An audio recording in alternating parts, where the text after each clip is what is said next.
Adoni market yard. ఇక్కడ అమ్మవారు ఒక 20-30 సంవత్సరాల నుంచి బన్నీ మహంకాళిగా వెలిసింది.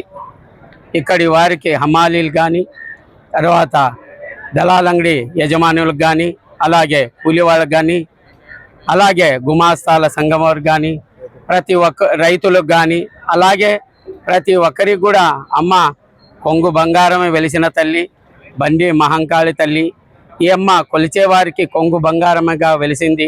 అలాగే ఈ అమ్మకి కొలిచిన వారందరూ కూడా ప్రతి ఒక్కరు కూడా ఆయు ఆరోగ్య ఐశ్వర్యాలతో తొలతూగుతున్నారు. అలాగే ప్రతి దసరా పాడ్యమి నాడు అన్నదాన కార్యక్రమం జరుగుతుంది. ఇక్కడ పెద్ద ఎత్తున అన్నదాన కార్యక్రమంకు దాతల చేత జరుగుతుంది. దీనికి రాజు మళ్ళా వాళ్ళ బృందం వారిచే ఈ కార్యక్రమాలు జరుగుతాయి, చాలా బాగా జరుగుతాయి. అలాగే ఇక్కడ దాదాపు 2.5 నుంచి 3.5 వేల మంది భోజన కార్యక్రమం జరుగుతాయి. చాలా ప్రసిద్ధిగాంచిన తల్లి ఈ అమ్మ. అలాగే ఇక్కడ రైతులు కూడా తర్వాత గమాసాలు హమాలీలు కూడా ఇంత ఆరోగ్యంగా ఉన్నారంటే ఆ యొక్క తల్లి యొక్క ఆశీర్వాదమే అనగాల. తర్వాత ఇక్కడ ఈ అభివృద్ధి కార్యక్రమాల్లో ప్రతి ఒక్కరు కూడా వ్యాపారస్తులైతేమి, గుమాసాలైతేమి, హమాలీలైతేమి ప్రతి ఒక్కరు కూడా సహాయ సహకారాలు అందిస్తున్నారు.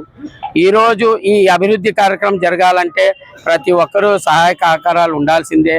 నేను మార్కెట్ యార్డ్ చైర్మన్ గారి భర్తను, జిందే శంకరు. నా యొక్క వ్యాపారము Bhavani ginning factory, cotton mill, TMC unit. ఇది దాదాపు 25-30 సంవత్సరాల నుంచి జరుగుతూ ఉంది.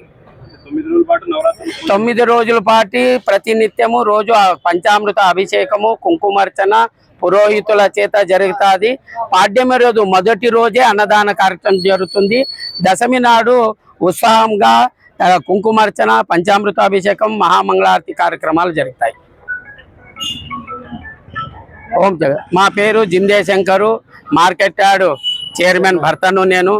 మాది భవానీ జిన్నింగ్ ఫ్యాక్టరీ, నాది కాటన్ బిజినెస్. నా పేరు జిందే శంకర్.